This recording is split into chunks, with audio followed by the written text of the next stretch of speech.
Assalamualaikum semua. Selamat datang kembali ke channel saya yang kecil ni, dan kepada mereka yang baru sampai ke channel ni, selamat datang. Channel ni adalah channel yang buat masa ni saya sedang berkongsi tentang pregnancy journey dan mungkin nanti tentang pengalaman saya dengan baby dan sebagainya. Untuk yang lain-lain tu, kalau ada cadangan nanti mungkin kita boleh kembangkanlah channel ni kepada benda-benda yang lain. Okey, minggu lepas pada sesi yang lepas saya telah pun bercerita tentang taklimat daripada pakar bius.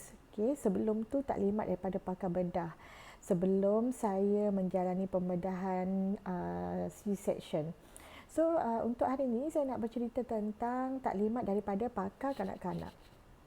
Okey, malam tu saya just bertemu dengan pakar bius dengan suami, kemudian macam biasalah tak lenalah tidur malam tu kan. Cuma saya risau juga bila saya tak lena tidur malam tu. Saya takut kalau blood pressure saya tinggi, nanti takut postpone pula pembedahan tu. Saya tak nak dibedah tapi saya takut juga kalau postpone, takut berlaku apa-apa dekat baby. Dan kalau boleh saya nak habiskan keadaan genting tu dalam masa yang cepat. So kalau boleh biarlah cepat-cepat benda tu berlalu. Kalau postpone ke dilewatkan ke macam mana, nanti jadi lama pula lagi berdebar kita menunggu kan. Jadi pagi esoknya Dr. Atika, pakar bedah tu, dia datang, dia bawa someone, saya rasa itu ketua dia kot, bukan ketua dalam pasukan bedah ni lah, ketua department mungkin. Dia kenalkan saya lah dengan ketua tu. Saya tak ingat nama doktor tu doktor apa. So dalam pertemuan tu juga Dr. Atika tanya, ada tak beli ubat pelekat tu? So saya ubat anti lekat tu, saya cakap ada. So dia tanyalah dekat mana kan. So dia nampak ubat tu atas loker, dia kata okey, ubat ni bagi saya yang akan uruskan, saya akan bawa masuk bilik bedah dan saya akan gunakanlah ubat tu, dia cakap. Saya pun macam ubat tu untuk masuk bilik bedah rupanya, sebab ubat tu dia macam serbuk. So saya ingat macam saya kena tabur sendiri selepas pembedahan. So dia ambil lah ubat tu. Kemudian dia tanya saya, pakar kanak-kanak dah jumpa, pakar bius dah jumpa ke belum? Saya kata dah. Suami dah sign? Saya cakap dah, malam tadi dah sign dah.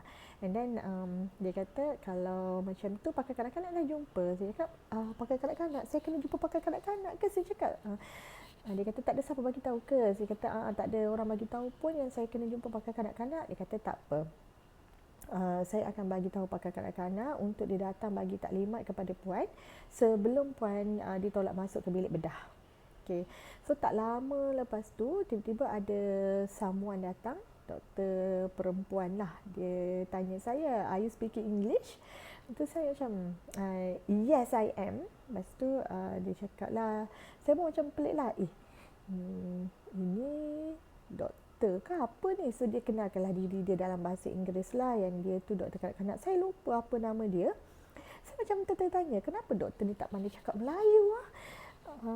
Tapi saya dengar slang dia tu memang slang macam slang orang luar negara, bukan slang Chinese, bukan slang Indian. So saya tanya dia, doktor, where are you from? Lepas tu dia cakap, I'm from Maldives. Oh, okey, jauh benar doktor ni, imported ke apa? So patutlah, no wonder lah dia tanya saya speaking English ke tidak. Lepas tu tanya nak teruskan dengan taklimat ke, nak tunggu dulu ke macam mana. So saya kata saya rasa bolehlah terus dengan taklimat doktor. So pagi tu lagilah saya berdebar kan, lagilah saya macam takut, saya sedih. Dia nampak kot saya sedih, dia tanya kenapa saya sedih. So saya cerita, saya cakaplah dengan dia apa yang saya dah cakap dalam video lepas bla bla bla bla.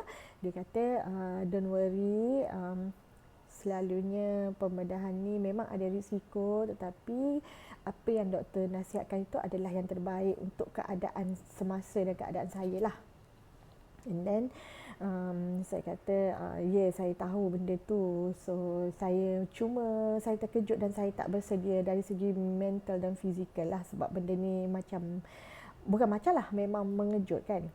So dia bagilah taklimat kat saya. Dia kata dia bersama dengan tim dia, mungkin saya tak ingat lah hari tu dia kata tim dia dalam 3 orang ke 4 orang akan bersama-sama saya dalam proses pembedahan tu berlaku. Cuma bezanya pakar bedah ni dia pakar bedah pula. Bezanya pakar kanak-kanak ni dia takkan masuk sekali dalam bilik bedah. Dia dan tim dia yang 3-4 orang tu akan standby di luar bilik bedah. Okey. Tujuan dia standby macam kes saya ni, dia standby untuk saya lah. Dia akan standby untuk saya daripada awal pembedahan berlaku sampailah dia dapat baby tu daripada pasukan bedah. Okay. So dia kata dia akan standby dekat luar tu, dia akan tunggu baby saya keluar. Dan dia orang memang tak boleh masuk lah dalam bilik bedah tu. So saya tanya dia, kenapa doktor, kenapa perlu ada pakar bedah? Kenapa saya minat sangat pakar bedah ni? Kenapa perlu ada pakar kanak-kanak dalam kes saya ni? Dia kata sebab kes saya ni adalah kes premature, walaupun sebenarnya dia bukanlah premature sangat sebab dia 36 weeks. So dia adalah post premature. Walaupun post premature, dia dikira sebagai premature. So dia tanya saya, ada tak saya ambil DEXA? Dan saya kata, ya, saya dah ambil DEXA dan saya dah ambil 2 dos. Dan 2 dos ni memang saya ambil 24 jam sebelum pembedahan dan 12 jam sebelum pembedahan lah, saya bagi tahu dia. And then dia kata, puan jangan risau. Saya cakap dengan dia, doktor, please do the best for my baby. Saya cakap dengan dia, sedih kan masa tu. Kadang saya fikir balik, kenapa saya terlalu emosional masa tu? Adakah sebab hormon saya mengandung ke apa? So saya kata, please do the best for my baby. Saya nangis-nangis lah dekat dia. Saya sebab lah, tak adalah nangis meraung, tidak lah kan. And then dia kata, I will try to do my best. I promise you, I will do my best for you and for your baby. So hopefully dia cakap this baby strong dan tak perlu masuk NICU lah. Dan saya tanya dia, apa yang boleh menyebabkan baby ni masuk NICU? Dia kata normally memang premature memang selalunya akan incubate. Dan kalau incubate tu maknanya masuk NICU lah. And then dia kata, tetapi bukan semua baby masuk NICU. Dia cakap, tambah pula ini post premature, dia sangat bergantung kepada keadaan baby tu. So saya tanya dia, apa tanda-tanda baby tu kena masuk NICU? So dia kata, tanda pertama kalau dia kena masuk NICU adalah bila dia keluar daripada perut tu, dia tak menangis. Okay. Dia tak menangis, maknanya paru-paru dia tidak bekerja dengan cantik, dengan lancar lah. Dan selalunya baby yang tidak menangis ni akan masuk NICU. Dan yang kedua, mereka akan check, mereka akan tengok macam mana paru-paru baby, bagaimana dengan jantung baby, bagaimana dengan pernafasan baby. Sekiranya baby tersebut perlu dibantu, so mereka akan masukkan ke dalam NICU lah.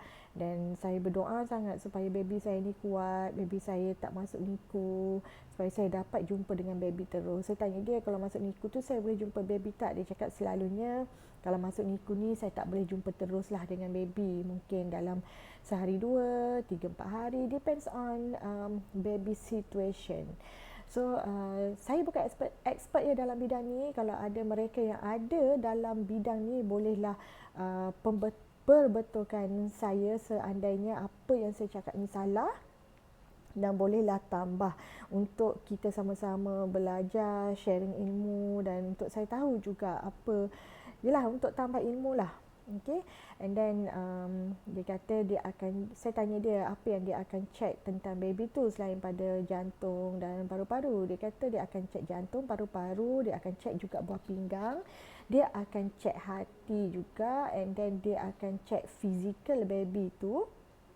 Dan because of the saya blind, dia akan check juga, dia akan check pendengaran baby, dan because of the saya blind ni, dia akan check juga penglihatan baby tu.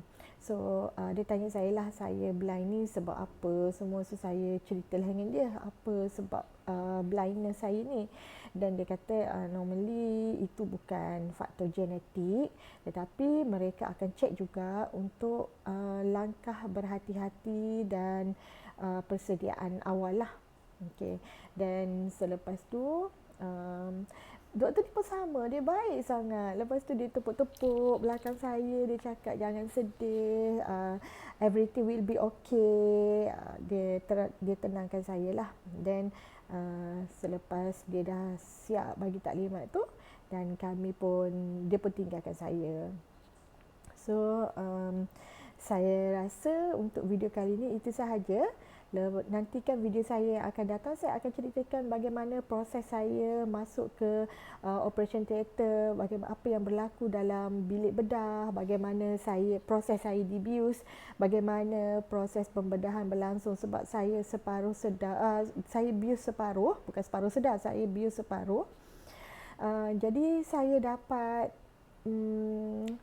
menceritakanlah apa yang berlaku dalam bilik bedah tu, apa yang mereka cakap, apa yang saya dengar, apa yang mereka bagi tahu saya dan sebagainya.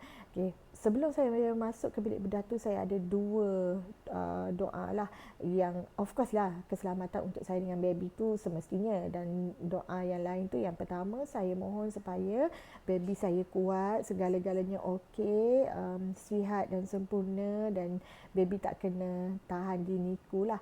And then yang kedua, saya berdoa sangat supaya tidak berlaku pendarahan, supaya saya tidak perlu top up darah daripada darah orang lain sebab saya takut sangat dengan apa yang dah diberitahu, risiko tambah darah tu oleh doktor. Memanglah sekarang ni risiko tambah darah tu kurang, tapi semestinya kita masih rasa takut sebab bila doktor kata risiko tu tetap ada, of course kita tahu possibility tu tetap ada walaupun kurang.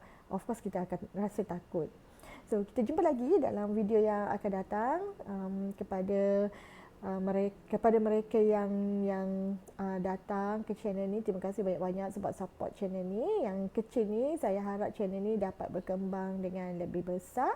Kalau ada teguran, cadangan ataupun idea-idea yang baru, lepas ni kita nak buat cerita tentang apa pula.